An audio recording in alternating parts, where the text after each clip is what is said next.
so many different ways.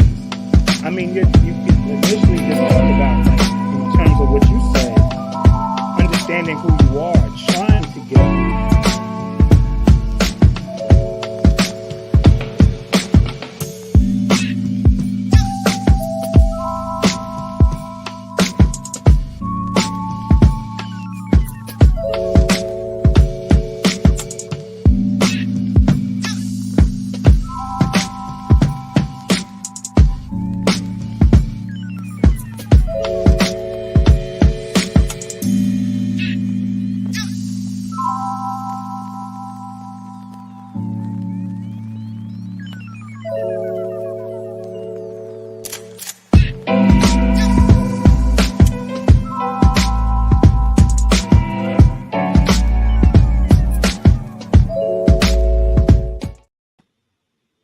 Hey, welcome to Social Work Sunday Tea. I am Shakia Houston. It's a great day to be alive.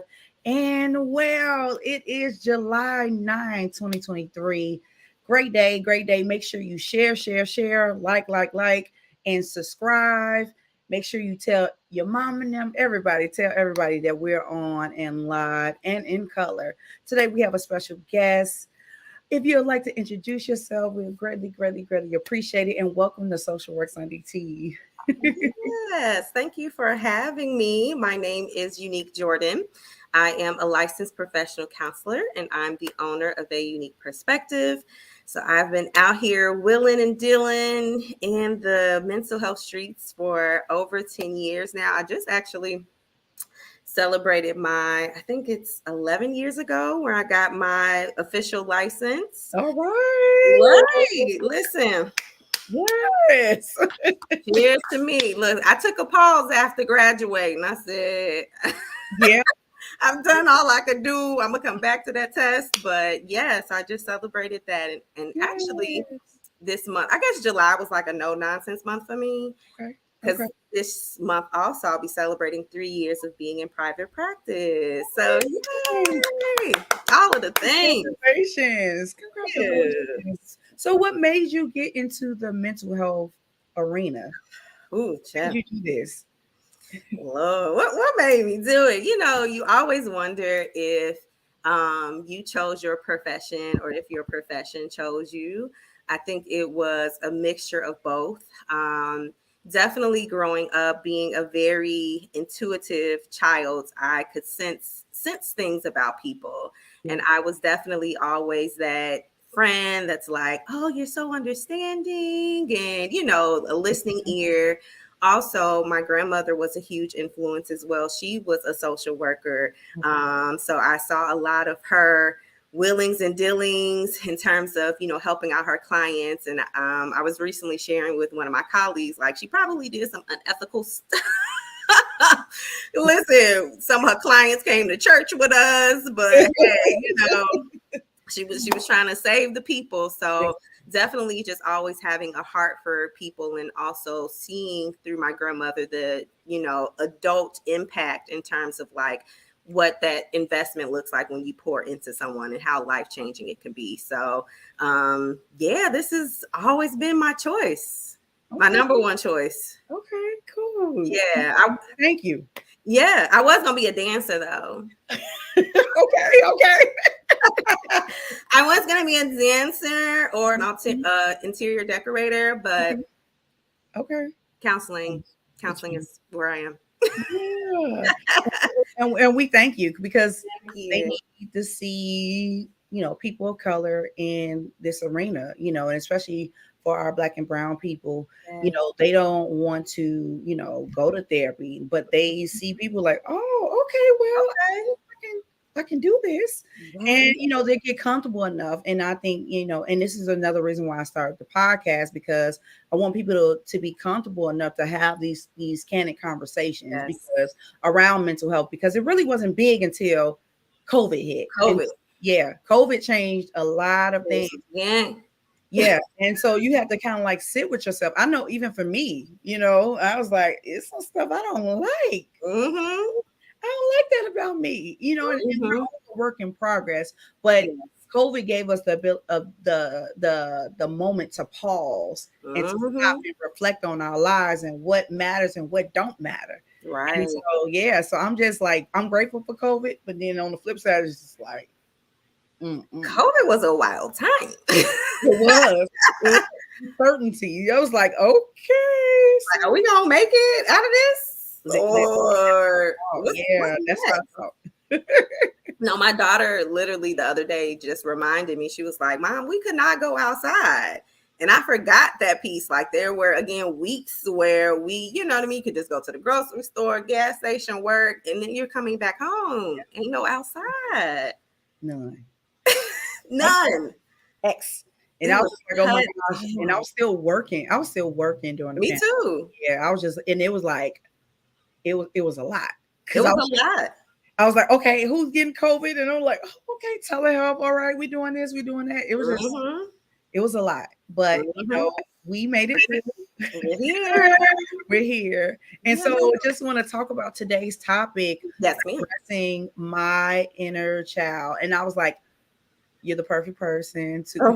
I seen some of your reels on Instagram. I'm like, who is this lady? So, you know, me, I'm like, okay, well, let me inbox her. And so we kind of made that connection. And I was like, yes, because some of your reels it was real, right?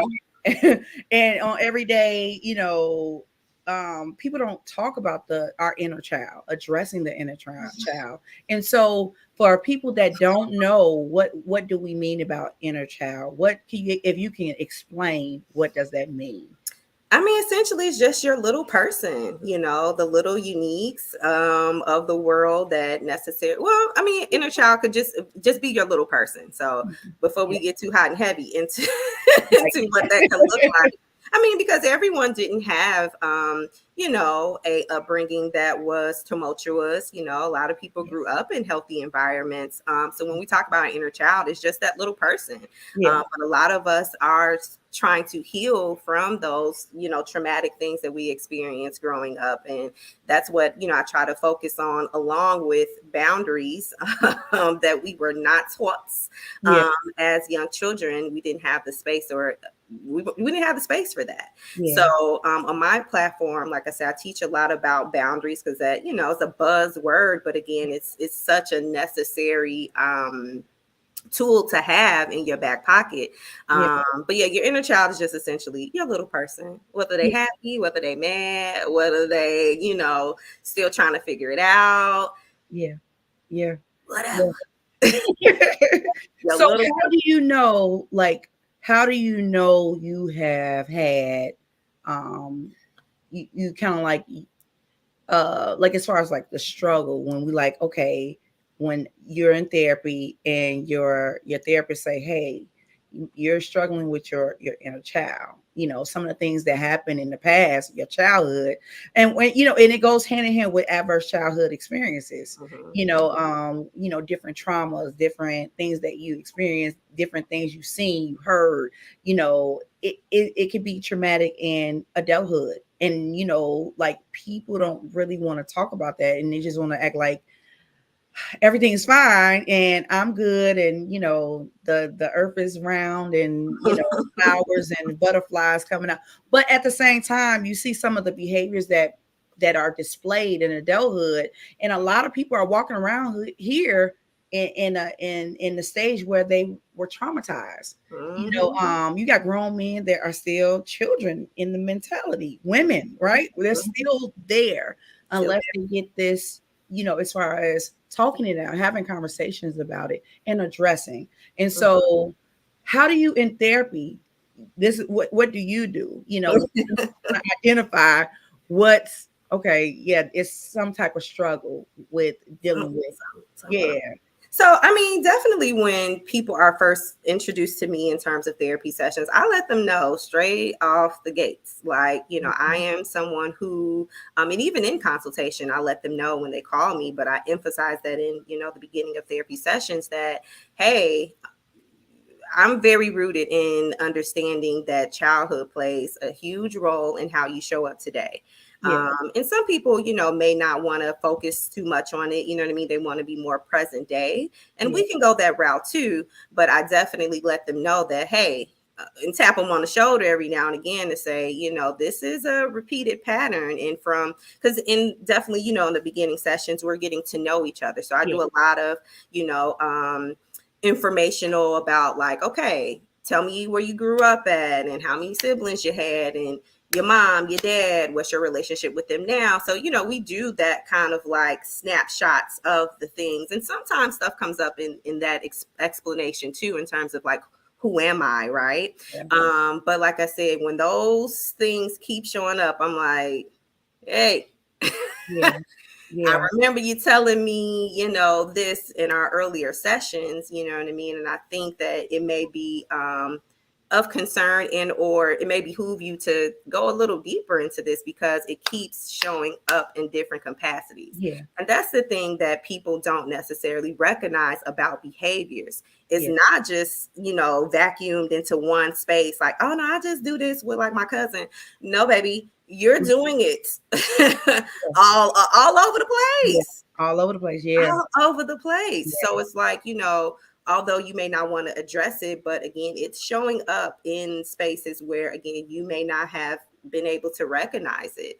And so that's the beauty of like, you know, going to therapy and having a therapist that will go at your pace. That's another piece too, because that, you know, a lot of times, again, people aren't necessarily ready to confront and or address those things, right? Yeah. And even, you know, what you were saying earlier about like just not recognizing the signs, we've heard messages and or found function in dysfunction. So a lot of the things that, again, we've been going through, it's like normal to us. Like, what you mean? You know, that's how that's how I talk with my friends. That's how I talk with my family. You know what I mean? Like, that's just how we are. Or and again, the phrase, that's just how I am. Yeah. Right? Yeah. But again, it's kind of like having that third party to be like, yeah, but actually you could have, you know, had a different route had these people in your life, you know, shown up for you in different ways. The trajectory could have been different, right? But also, you know, in present day, are you satisfied with, again, how things are going for you? You know, what feedback have you received from others? So it's just a whole bunch. But most importantly, like I said, it takes a therapist to understand where you are.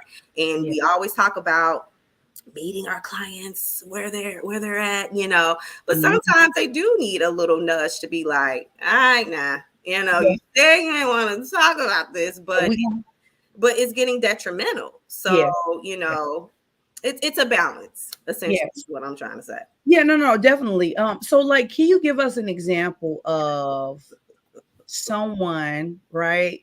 Like as far as like that's struggling as far as with the inner child because of childhood experiences. Well, listen, I'm not gonna call out any of my clients. I will use myself as a prime example, and that's what I do a lot on my, you know, social media platform. I say, hey, listen. I done been there in the spaces and places. So definitely for me, you know, being a Chicago girl, you know, and I had my early beginnings in the projects. So, you know, growing up in the 80s. Okay. I'm saying I'm 38 in the street. Yeah. I'm 38 in the streets. Yeah. But sorry, my daughter in the background, y'all. Y'all don't have to adjust to the background sounds.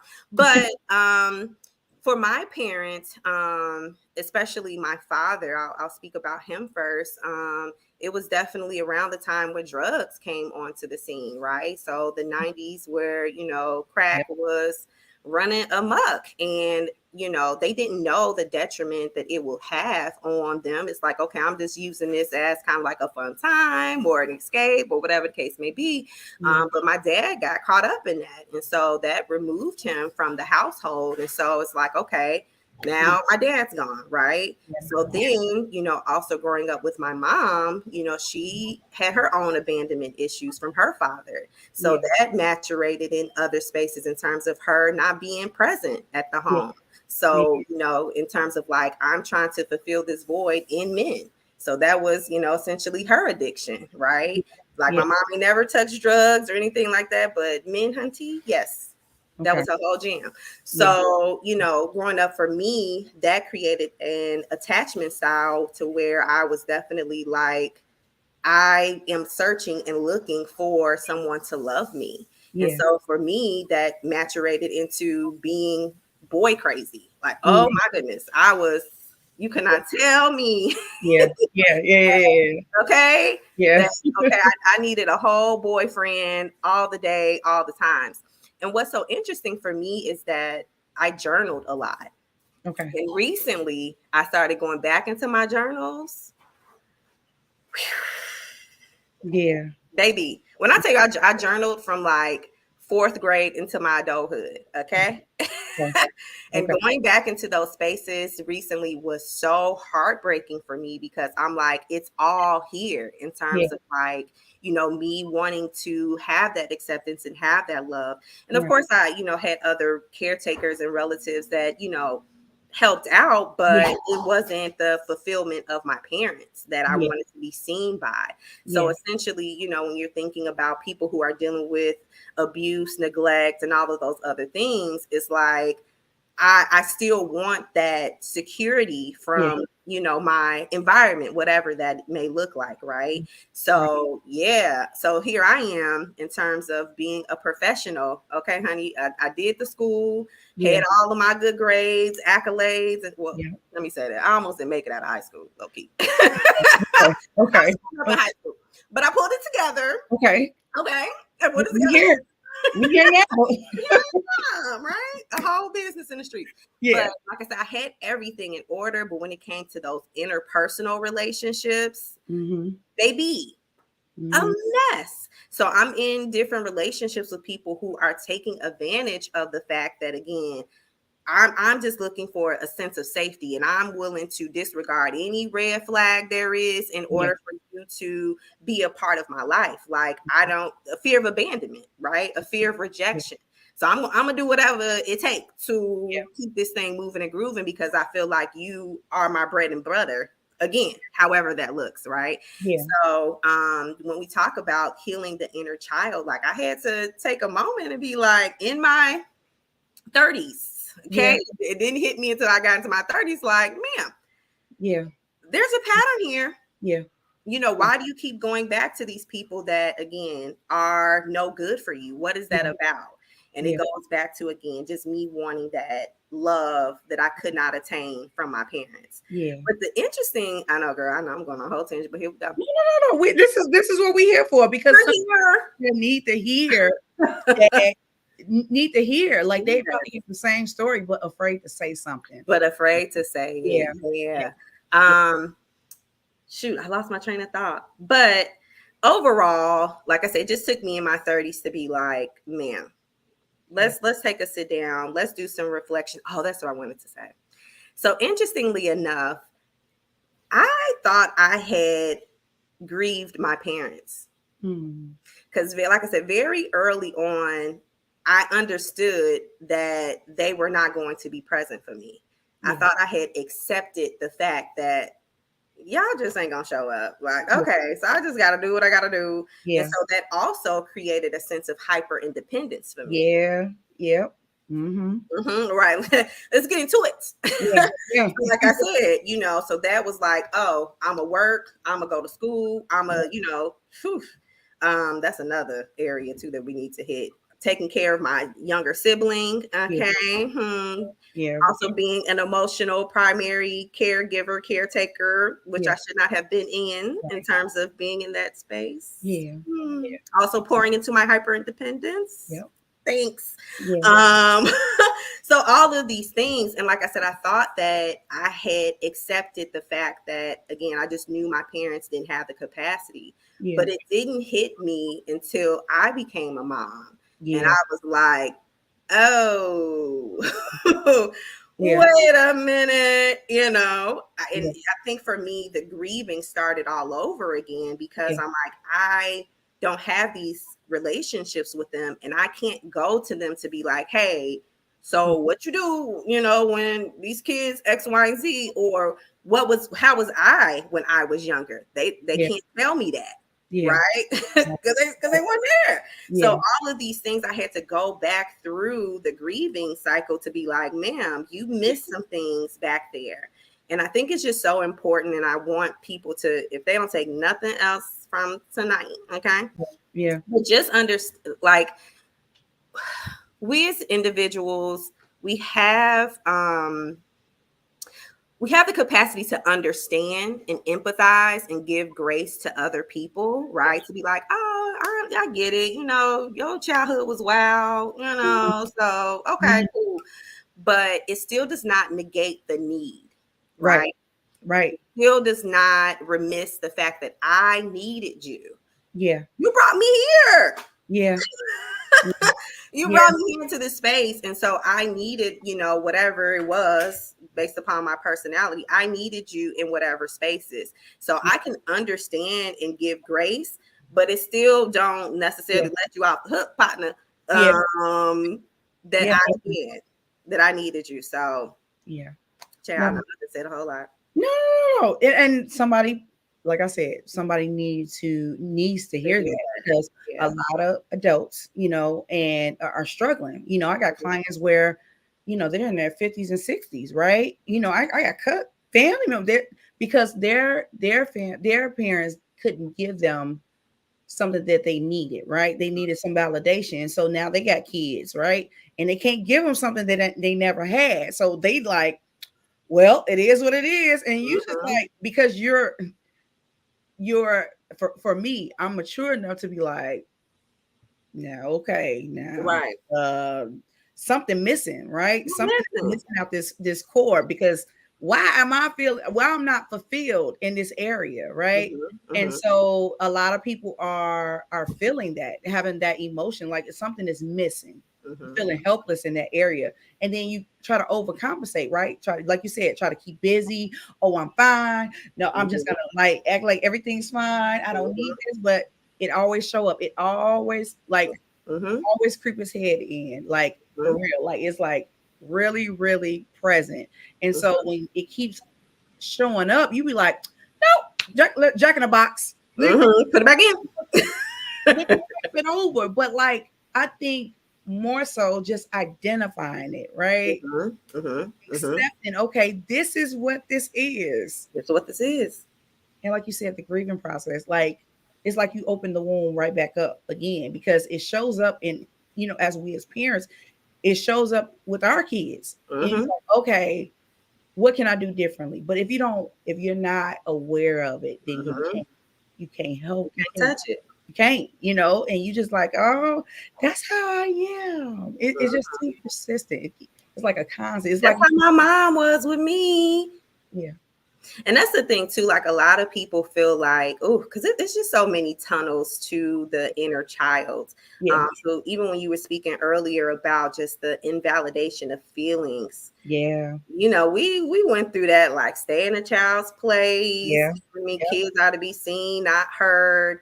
yeah, And as it manifests into adulthood, you have a lot of people that second guess themselves. They deal with a lot of self-doubt, like and or a lack of emotional availability. yeah, yeah, uh, yeah, Hmm. yeah, Because again, they had to suppress.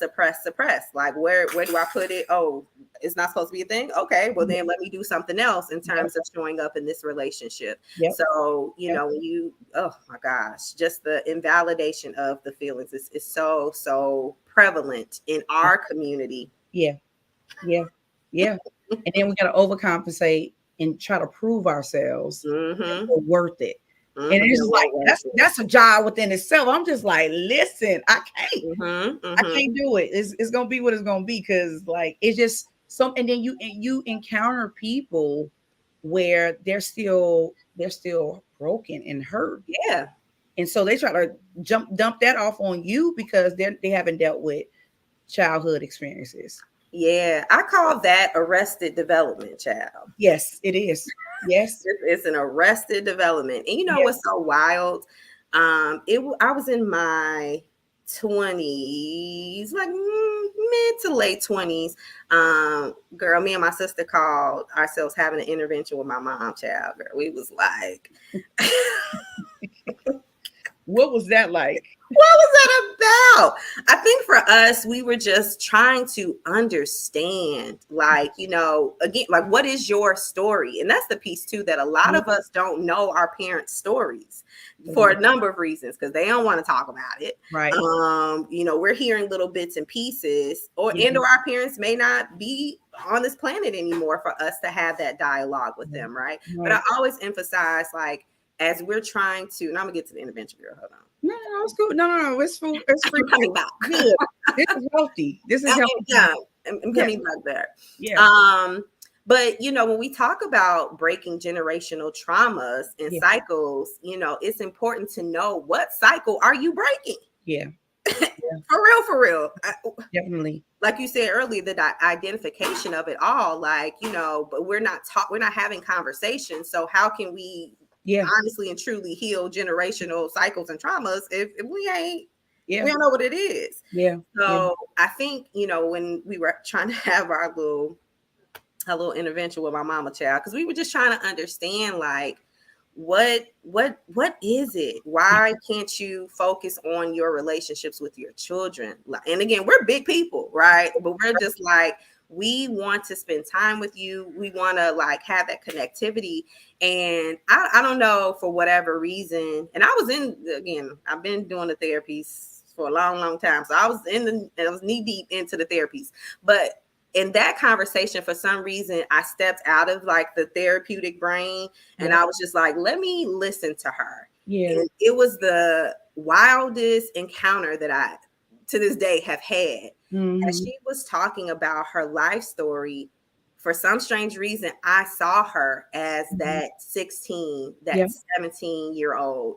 Yep. And it was strange, because it's almost as if she was speaking from that voice, you know what I mean? To be like, this is what happened to me. I've been looking, I was looking for this, and my dad did this, and and she well into her 40s at this point, you know what I mean? So in that moment, I was just like, wow, baby got stuck somewhere. Yeah. And for whatever reason, she just can't get out of it. Yeah. And that's another thing too. Like, when we think about these unhealthy behaviors it's easier to do the thing that we're used to doing, because we don't know what's on the other side. Yeah. Because it's like, okay, if I get this up, then what you gonna give me in exchange? Yeah. You know what I mean? Like, we're waiting for that shiny that light. Yeah. Okay. Go to the tunnel, girl. Come to the light. Right, exactly. Yes. So that exchange, because I told one of my clients, I was like, we're comfortable, right? Comfortable. And we're so we have to be uncomfortable, because that's when the change happens. I said, if you want to stay comfortable, go ahead, because I'm not gonna keep talking, saying the same thing over and over again. Okay, and just be looking at me. I'd be like, I said it. Yeah, I said it. So what you're gonna do differently, because you staying in this is too comfortable, and you're gonna get it's insanity. You right? You expecting different results, but you're gonna get the same thing. The smell, the taste, the texture, the same thing. So what are we gonna do? You have to get uncomfortable. You have to. I'm gonna have to get uncomfortable with you. So what's up? And I think people, like we were saying before, just admitting, okay, this is what I got going on, and getting to the root, like talking about your mom, right? Like my grandmother, right? My grandmother, she gone off this earth, but I had to ask questions, right? Okay. Now, what happened? What happened again? And only one question. How was childhood? And I was like, oh damn. Right. It is. And back then in the 40s and 30s and 40s, that was a whole different time, right? And then you go through colorism, because she was dark skinned, and then my aunt, she was light skinned, so she was treated differently. So that's a whole nother thing. Yeah, it was just it definitely affects. And then you wonder why people the way that they are, right? And so because Black and brown people, we don't, now we're getting the therapy, right? Where we're trying to uproot some things. But back then they didn't have that. No. What goes on in our house stays in the house. You shut up, don't tell nobody, don't do nothing. And so you've been shut up as a child. And so when you're an adult, you still shut up. You shut up. You don't say anything. You let things, boundaries, like lack boundaries. You lack a whole bunch of things because you are still you Still there. Yep. Still there. And so I think a lot of people need to be free. You know, I know some of my clients, what I do, I guess we can transition over to healing, I guess. But that's a whole thing. That's a whole lot. It is a whole lot to unpack. So if anybody have any questions or if you want to DM me, you know, just let me know. Someone said hiding generational trauma doesn't allow you to heal or uncover things that hurt you. Okay. Say that again. I missed that one. Oh, I see it now. Oh, no secrets. No. The secrets. Yeah. The secrets that we have within our family, and even in adulthood, just learning stuff like, huh? Yeah. Listen. Find out family members' vice lords and bury somebody underneath. You be finding out a whole bunch of. You be finding out a whole lot of things, but as much as people don't like to give, I don't want to overgeneralize, but when I tell you, just it's the slavery of it all, y'all. That's what I really want to say. All of these things are so deeply rooted in those times. It just shifted and manifested in different ways. Like what you say, what happens in our house stays in our house. Yeah. And again, family is all we got. Again, it comes from those traumatic experiences that we have gone through as a community. We try to maintain the collective, brand, but there's so much infestation in the collectivism of it all that, again, we're just not addressing. But just the secrets. Oh my gosh, that's a whole nother. Girl, that's a whole nother episode. Because nobody want to address those things. Want to address them. And then, it's a mouthful. It's a mouthful. But again, aside from the unaddressing, it's kind of like, because there are people, and I've heard stories about like, well, I told X, Y, and Z what happened to me, right? Yeah. And they did nothing about it. Yeah. Or again, it's like, what kind of space were they working from? Was it from a miseducated space in terms of like, well, how do I handle this? Again, our community didn't have many resources. And, speaking to what you said earlier about just throwback times in terms of the era that your grandmother grew up in, again, we have not been humanized, period. We're still still struggling to be like, hey, like we're real people in the street, see us. And so again, when you are feeling like you don't matter, or it's like, okay, ain't nothing gonna be resolved about it, you're not gonna do anything about it. It's like, okay, who gonna believe you? Who gonna, what we gonna do about it? Yeah. Or they say you lying. That's another thing, just to protect the person. Listen, I too many stories out here, and I try to when I get off of work, I'll be like, I'm done for today. Just like it's a lot. It's heavy, and I'm just like, because family members they can be toxic, and they can cause harm to that inner child, and a lot of family members, they some bullies. Oh, that's the first bully. If you really want to call it, you're fat, you're ugly, you're too dark, you're too light, you're this, you're that. And people don't want to talk. They was like, oh, that we just playing. No, half that ain't playing. That's what you feel. But we also been taught that sticks and stones don't break our bones, but words will never hurt us. All lies. All lies. And the truth ain't in it. All lies. Ain't no truth in it. But again, I had to think about like who thought of that and what was their like intention behind it. And this is my theory or whatever. But again, just thinking about the era that it came from in terms of racism and all of these things, it's like, okay, we were trying to build a protective factor, you know what I mean, against the realities of the world. But internally it backfired on us in terms of like creating that shell about words. Words are so powerful. Listen. And people don't understand, like, and I was like, hey, every day you command the day, because the words that we say, right? Today is going to be an amazing day. right? And I was like, you're gonna get some rainy days. Yeah. But it's still a good day. Right. You get above ground. And so I tell my clients, hey, your words got power. So I'm gonna need you to say something real good about yourself. I got a mirror. Yeah, what you gonna say? Because we ain't gonna I can't if you're gonna say something negative, and I do like this, I don't hear nothing you saying. I don't want to hear it. Nope. Because our words do have power. It's life and death. Yes, indeed. Yes, indeed. And people need to understand, like, watch what we say. Watch what you say. Watch what you say. Watch what you say about yourself too. You know, some bad stuff. That's the thing too. That's the thing too, that a lot of, with my clients, I try to get them to recognize, because a lot of us, I froze for a second. But a lot of us deal with the inner critic. Yeah. And I always ask them, like, where did you hear that?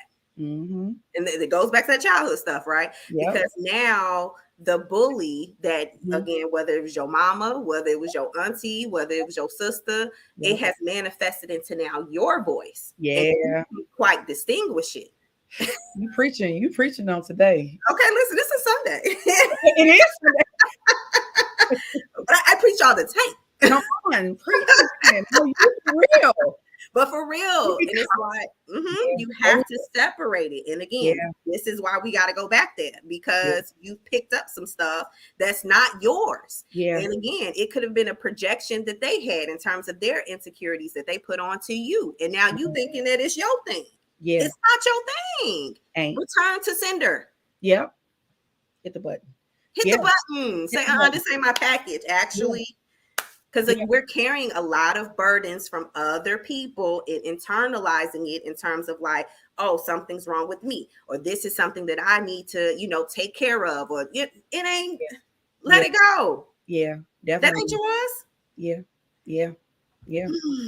No, definitely. But it does stem back to, like, that voice. You be like, oh, you can't do this. You can't do that. Oh, no, you're not going to achieve this. And then here it is. It's kind of like, on a slick side, right? It could be motivation, like, okay, I am going to achieve this, but then it's like, it still rings. And then the overachiever in you, I need to do something more. I feel like I'm not, and I struggle with that. Like, I feel like I'm there. Everybody's like, oh, you're doing a good job. And but that voice, girl, you ain't doing enough. What we doing? And I'm just like, but I did get a master's. I do have a job. I do. And I was like, you are enough. And I check myself. Yeah. You're enough. Like, you're going in the right direction. God has you on this path, this journey. So just ride the wave. And I tell my clients this all the time. So get your surfboard, ride this wave. Because surfboard. What color is no surfboard? And they be laughing, but I'd be like, oh my God. But I'd be telling them, but it's like, okay, Shakira, you have to practice what you preach. Oh yeah. It is. I'm talking about, like, it's like I'm choking myself. And I'd be like, okay, Shakira, get it together. Get it together, baby. Got it, right? And so I can't tell someone to do certain things and then I'm not doing it. And so I have to hold myself accountable for the people, because it's for the people. Anyway, all the time. So, and I think in this profession, you care about the people. You want people to heal. You want people to be healthy and things like that. And also, like we saying, addressing those things from childhood. And so some of the times, as far as like with healing goes, right, I tell my clients to write a letter to your younger person. Yeah. Those are rough. Let me tell it's cry fest. Like, I be like, you know when you when the lumpy in the range. And I want to cry too. I'm just like, oh goodness. I'm okay. So, and sometimes I have them write it in session. Start it off. You go a piece of paper. Come on, let's do it. Here. And tears. Yeah. Tears. And sometimes you have to say, I'm sorry. I'm sorry that happened to you. Yeah. I'm sorry. The validation. Yeah. And and I was like, and I even say, I'm sorry that did happen to you. Right. And sometimes that's what they need to hear. Yeah, absolutely. Even if I'm not the person that has done Absolutely. it, but they need to hear that. They need to hear it. Yeah, I apologize that happened. Yeah. Because I need someone else to see me. I need someone to affirm that I'm not losing it, that I'm not tripping. Yep. You're a reality. We're reality testers for them to be like, nah, you know, you was wild, or right, you was wilding with that one, or whatever it is. But you know, we're that again reality tester. So it's definitely important to say, like, I'm sorry, you shouldn't have had to experience that. Whatever the case may be, because like I said, they may not have received that growing up. Yeah. Just like, I had one client about betrayal. Man, that was a whole thing. Had a long text message because I allow some of my clients to text me because Wednesday to Wednesday, that's a long time. It's a long time. Yeah, I let my clients text me too. Yeah, because I was like, it's too much stuff happening, and so they were feeling, as far as like to talk about betrayal. And I said, I'm sorry that happened, but that wasn't your fault. That was a them thing, not a you thing. And baby, it was another long text message. Then they called me. She called me like, I need to hear that. I needed that. And I think in that space, I was like, oh, okay. Like, but in that space, it was liberty. It was freedom. Yeah. I felt the weight. Yeah. Lifted off of them. Yeah. And I'm like, man, if therapy is not a ministry, I don't know what is. Right? It is. It is. It is. We watching people like kind of like be uprooted from their, from their experiences, right? And I always tell them, I always validate their thoughts and feelings matter all day. And I say, if anybody ever tell you that it's something different, tell them call me. I let them have it. Okay. You better not say that. I said it. Yeah. So I said that to say, tell them to write a letter. So what other, as far as some other methods? What other methods to heal? And here's the thing too, like when people think of healing, they think of like these extravagant, things like, I gotta, open up my chakras and I gotta, all of the things. But what I say in the simplistic way is just tell your story. Yeah. Say it out loud. There's so much power in just vocal, or if you write it down too, there's just so much power in communicating your story. So yes, that is the beginning, right? But again, even in my sessions, and I'm sure you've had these moments too, where you may not have said nothing. Not a mumbling word like Jesus. Not a nan. You be like, was I effective in that moment? But a lot of people, and we know this, like they don't have many experiences where they're uninterrupted in telling the things. It's like, I'm on the phone with my best friend. I'm trying to vent to her what's going on. And she interject like, girl, let me tell you what, woo wop the bam, and go on her own little tangent. So the fact that, again, you're just holding space for yourself, uninterrupted, unapologetically, like that is like the number one go-to that I would say in terms of healing, just getting it out. Yeah. Of course, going to therapy, please come here. Yeah. Come over here, because again, there's just pieces that you may not be able, like you got the pieces in front of you, but you may not be able to fit them in a way and or learn new behaviors in terms of like, okay, I keep trying to force this puzzle piece into this one and the math ain't mathing. And so you definitely need a professional to kind of help you, sort through that stuff. And like we've been talking about, empathize and validate, but also teach you new ways of living. Yeah. You can't, and that's the thing too. Like people want to do it all on their own. That's another part too. Like you need community. Yeah. You need community for accountability. Yep. You need community, again, to console you, right? And again, it might just be us. You know what I mean? You and your therapist, right? But we want you to, extend your community. Yes. Please. Yeah. Please have tools. use the tools to gain more people, right? Yeah. But again, you just need that education. How do I pivot? How do I move forward, right? And it's the day to day, because we only see, like you said, we only see y'all for like 50 minutes, an hour, but the healing is outside of the sessions. So it's like, what are your thinking processes? What are they looking like? Yeah. Okay. Yeah. Because if you're not reframing how you perceive the world Yeah. and how you showing up in the world, yeah, we ain't getting too far. Yeah. Because again, perception is everything. Yeah, in it terms is. of, and a lot of people don't know the fact that they got a lot of distorted things in the brain from your traumas. Yeah. That be Yeah. steering you left. Yeah. Real Yeah. left. As much as you want to go right, Yeah. the brain like go left, and we don't question our brains too. That's the thing too. It's like, of course, like our brain is telling us to do something, so why would I not follow through with it, right? But Right. no, you have to challenge your thought processes, Yeah. right? Yeah. Like I said, also having a community to be like safe community. Yes, please. Yes. Yes. Emphasis on the safe. Okay, because we got community, we got cousins, we got friends, we got siblings, right? But are they critical? Are they judgmental? What they lifestyle looking like? Right. Why they got something to say? But yeah, all of these things. Yeah. So and then when you're healing too, they were like, "Oh, you acting funny," and you no, this wasn't a problem before, right? So because we trauma bond. Mm-hmm. Right, that's a thing. We bonding together because we got the same similar. You grew up with me. Who you think you are? Yeah, we grew up in the same projects together. So you better than us now, right? You think you better? Oh, okay. Yeah, it's a thing. And so when you elevate and people see that, they think you think you all that, and I'm just like, man, gee, like I'm just trying to live.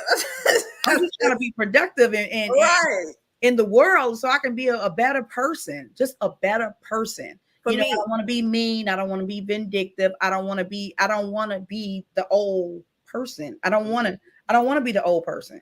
So I want to be something new and my perspective, right? And I'm gonna broaden my horizon. I'm not just gonna have tunnel vision. And a lot of people, they do have tunnel vision, and they they too comfortable. They love the space that they're in. Oh, I'm just like this, like you said. No, you can change. You can choose. You can change your mind. It's a choice. Yeah, it's a choice. You know what I mean? Like, girl, it's a choice, but people don't want to make that choice because they're comfortable in the bad choices, right? But if you feel like that's good for you, it was good for the goose, it's good for the gander. That's what they say. And I just like, okay, well, all right. All right. That's the part too. Like sometimes it's okay to leave people where they at, you know. It's like, all right, well, listen, you got it. Yeah. You got it. But we want to pull people with us and be like, look, what's on? We popping over here, we healing, we doing the things, and they like, no, absolutely not. Immediately, immediately, leave me alone. Leave me alone. And I was just recently watching. Have you seen Keisha Cole Lifetime thing? I'll be watching TV. Okay, bye. My friend, she get on me. She was like, "You ain't watched this?" I'm like, No. But Keisha Cole, she did a little something new. This was like her biography, but she played herself in things, right? Okay. That was different. I was like, okay. But what you see, and we didn't get a chance to talk about attachment styles. That's a whole nother thing. Oof. Right. Research it, friends. Attachment styles. Yeah. Figure out yours. Yeah. You want to come back on and we're going to talk about Yes. But essentially, I'm going to keep this short because I know we only got 10 minutes left. But essentially, what you see her doing with her mom and her addiction is that she keeps trying to save her mom.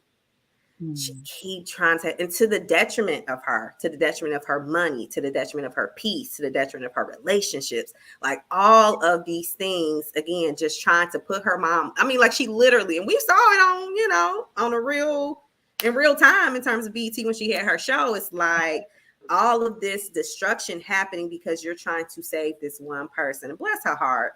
But again, it goes back to, again, her attachment style in terms of like, you know, wanting to save people, wanting to, you know, not deal with the rejection and deal with the hurt. It's like, I'm gonna, you know, keep doing whatever I got to do. But some people, again, it's not our job. It's not our job to save others. Yeah. Save ourselves. Save yourself. Put your mask on first. Yeah. Yeah. And then consider if it's worth.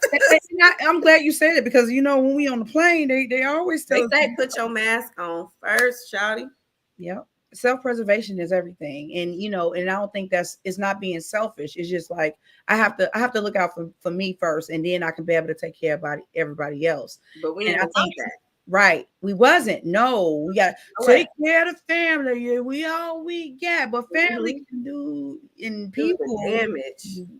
They can do more harm than good. And so it's kind of like, because they're so comfortable with you, that's a whole nother topic too, because they're so comfortable, they think they can say, they can do, they can do whatever. And you supposed to not be able to respond. Say nothing. And I was like, that's BS right there. No, it's like, no, like you can't address me in that manner, you know what I mean? And you think that it's okay. You done that with somebody else, but you're not gonna do that with me. And this is where we create boundaries. And people don't like boundaries because they can't want when they want it from you, you know. And then it's like, oh, you think you? Yeah, I am. Thank you. Actually, yeah, probably. Thank you. Yeah, but whatever. Just don't do that no more. Thank you. Me. To me. Find somebody else to play with. And that's where I am in my season now. Like, find somebody else to play with. Like, no, you ain't gonna say what you want to say to me. You're not gonna do what you want to do. No, because you know, like, people be playing games and people know what they do. They know what they be doing. And they want to get a rise out of you. And my response forever be, whoever watching this is gonna be okay. All right. Because it's just and it reverts back to the inner child, right? You know, growing up, we were kind of like bullied. Like, we got jumped on by 16 girls growing up. That was traumatizing. Yes. So it's kind of like, I'm not going to allow that to hinder my growth. But at the same time, sometimes that bothers me. Like, you know, not saying somebody going to beat me up, but it's just the bullying part, you know, that you have to overcome, you know? And so it's kind of like when I'm not, you know, I'm a little tough now, but a little tough. I really, everybody be like, calm down. But I just think that reverts back to that inner child. Like, oh, I don't want to feel the way that I felt. Yeah. And if you make me feel like how I felt when I was younger, any little ounce, you know, I didn't have a traumatic, you know, childhood. I had a great, you know what I'm saying, upbringing, mom, dad, and them, all that, you know. But it was just like the outside of that. Yes. You don't always have to be in your house. Yeah. Yeah. And it like, you know, what your parents are telling you, what your people telling you. Oh, you're great. That. Oh, okay. Yeah. But here comes this outside. You be like, oh, yeah. And it just, it's just, so I had to write. I wrote a letter to my inner child. And, you know, I'm sorry for, you know, allowing people to like run and skip and jump all over me, like how it is. But it's like, you know, and I struggle still sometimes with that. I'm not gonna lie about it. Yeah. But at the same time, you know, I need to like stop that. Like, hey, reality check, you know, like, no, we're not doing that. We're not doing that anymore. And so a lot of people, you know, I want to tell people, you know, I'm sorry that happened to you, right? I'm sorry you experienced that.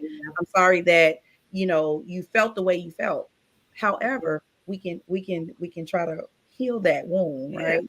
Journaling, address it, you know, putting new seeds in the ground so it can water and it can manifest into a beautiful flower. So definitely. And that's how the cookie crumble. But forgiveness too, like forgiveness is so tremendous, and even just like self-compassion. I'm hearing you talk, just kind of like giving yourself the grace to be like, you know what, you ain't get it right this time. All right. You ain't get it right this time, but it's okay. You got another opportunity, right? You know what I mean? To figure it out, or again, you didn't have access. You didn't, and sometimes we do know. what Yep. we know and still choose, you know, the unhealthy thing, Yep. right? But it's like, okay, how can I hold myself accountable next time? You know, Yep. and I always tell people to remember your why. When you're doing, you know, trying to shift the behaviors and you want to kind of relapse and go back into, you know, the unhealthy things, Yeah. remember your why. And Yeah. that's why it's so important to talk about the whys, Yeah. why you needed to get up out that thing. Yeah. Okay, so it sticks. Because Yeah. if we're not talking about it, I can kind of push that back in the closet and be like, okay, so and as you were saying, Yep. Mhm. but Nothing no, happened here. nothing happening here, nothing to see. Yeah. Yeah. But no, we have to again talk about it so that it sticks, it lands. You because again, Yeah. brain sometimes can romanticize stuff. Yeah. Ooh. And I tell my clients that what are the facts? What are the facts? What is fantasy? What are the facts? Yeah. Let's check the board. What are the facts? Yes. I tell them, they be like, this. Oh, okay. But then I create because our minds, sometimes our Ooh. thoughts are not true. Girl, earlier when you was talking about feelings need to be validated. Yes, feelings can be validated all day and night, honey. But sometimes we equate them to being factual. Yeah. I feel like you're ignoring me. Yeah. I feel like you're pulling yourself away. Is that the fact? Did they tell you that? No. No. We curate things in our brains. Yeah. Yeah. Like I always, I'm like, what am I saying? I'm saying this. I'm not saying what you're thinking I'm saying. I'm saying what I'm saying. Like I ain't no coming. Like I'm not creating this thing. Oh yeah, I did say that like that. No, I said what I said. This is what I said. In the way that I said it. Yeah, I said it. But people interpret it and put their own perspective, right? Their own twist on it. Well, I feel like you said. I'm like, no, that's not what I said. The cognitive distortion, girl. That's what that is. Well, they better distort someone. No, so distort yourself on. Listen, I know so many things, but like I said, bottom line, just to put it all in a cute little package is that we've all gone through stuff, and I'm so glad that you mentioned again coming up in a healthy home environment, but having to deal with the outside things of life that impacted you, because it's not always just in the home, right? But at the end of the day, we've all gone through things. Yeah, absolutely. Period. And sometimes people be like, oh, well, your story a little more, wilder than mine. So, and they diminish and or dismiss the experiences that they've been through. Now, baby, you went through some stuff too. And you deserve a platform to, share that. So, definitely, like we said, the identification, the acknowledgement that, hey. Yeah. So, someone writing the buttermilk. And I need to talk about it. For finding a safe space. Yeah. Talk about it. Yeah. And I think when you do have that safe space, like one question, it all blah, blah, blah, blah, blah, blah, and blah, blah, I'll be like, feel so much better. And you do. You do feel better. Yeah, you definitely feel better. But I want to say thank you so much. Yes. Unique. You're so unique. Like, I love you. I want to come back. Yeah, you got to. We cousins now. You can't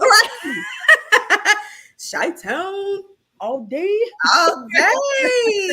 Yes. How can people find you and reach you? And also talk about your pens. I gotta hold on. Let me go get my pens. Go get your pens, girl. Okay, I'm gonna talk.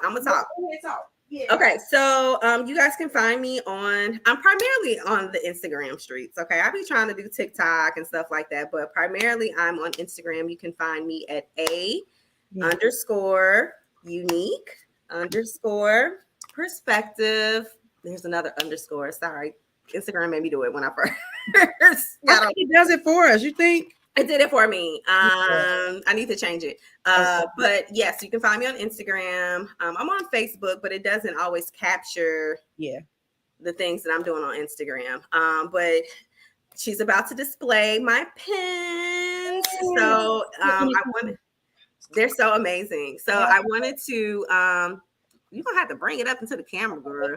Okay, hold on. Okay, there it is. Okay. Yeah. So that one is the Dope Black Therapist pen. And you can also find this on Instagram too. So I wanted to come up with funky, cool pens, not like the regular little buttons like don't do drugs, you know. I wanted to do something cool to represent our culture. So that one is the Boundaries pen. It's a little spray bottle and it says Boundaries. Anyone can get it. Super cute. And then the other one that I have is My Therapist is Black. So for anyone who is in the streets getting therapy from a dope Black therapist can purchase that pen as well. I currently got a sale on them, so check them out. And actually this month is BIPOC Mental Health Awareness Month. Okay, so get your pens and represent, but definitely the Dope Black Therapist one for all of my therapists out there that are in the streets. I mean, literally keeping people alive. Okay. Yes. I love it. Yes. I had to buy all of them. Thank you. I appreciate it. I appreciate it. My people, you know, we love now. Mama, we got extra. I know my mom on here. We got extra cousins. Hey, mama. I can't see the comments for some reason. I don't know why. Oh, wait. They was talking. I'm sorry, y'all. I could not see any of the comments. Oh, that's my Trina. Hey, boo. Yeah, I could not see them. Yeah, I'm gonna have to look on your page. Yeah, that's really, yeah. Oh, okay. Thank you. Yes. Oh, beautiful. Yes. Thank you so much for coming on the show, for having this candid conversation about addressing my inner child. It's a mo. Yeah, like it's more and more that we can uncover, but you have to come back on the show, please. Yeah. Oh, mom said nice items. Hello, moms. Yeah, but no, like we definitely have to do it again, like soon. Yeah, and we can talk about attachment styles. We can get that cracking because that's people don't be knowing. People don't be knowing that they out here willing and dealing.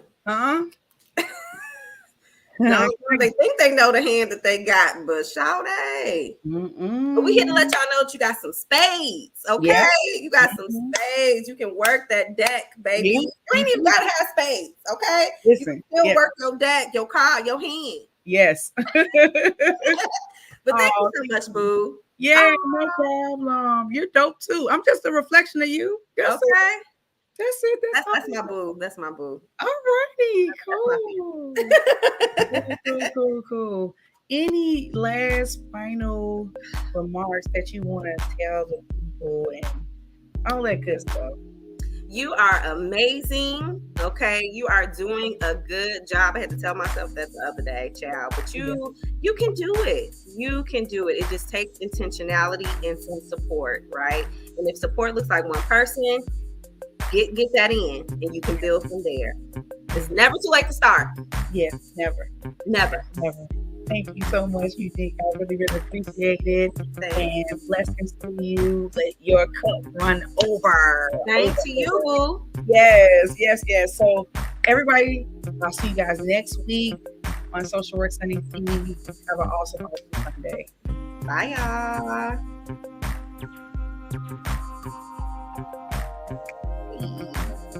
Whoa.